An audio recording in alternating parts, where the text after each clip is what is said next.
Tapi alasan yang satu yang saya bilang adalah Pak Jokowi, karena saya coba mengejar hari ulang tahun dari seorang ibu tetangga orang tua saya yang melahirkan saya yang berulang tahun ke-88. Di tahun saya kira banyak juga kita yang kenal orang tua dari saudara Olvi masih mau banyak yang kita kenal.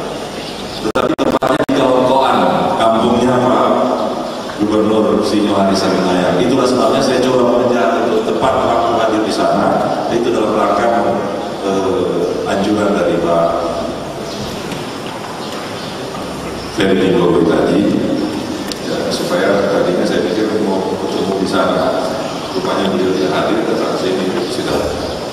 Tapi saudara-saudara sekalian hadirin yang saya hormati, khususnya umroh Profi, saya tidak salah panggil seperti itu, dan Sesmeri, saya diminta untuk menyampaikan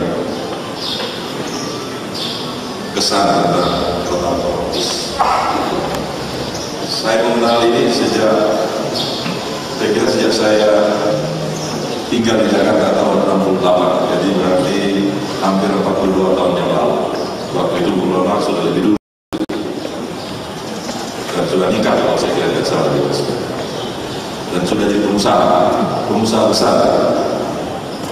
Saya waktu itu masih mahasiswa, aktivis mahasiswa, termasuk memimpin organisasi mahasiswa yang ada sekeluargaan yang disebut Ikatan Mahasiswa, Ikatan Pelajar Mahasiswa Minahasa di Jakarta, IPMD. Di sini banyak teman-teman juga barangkali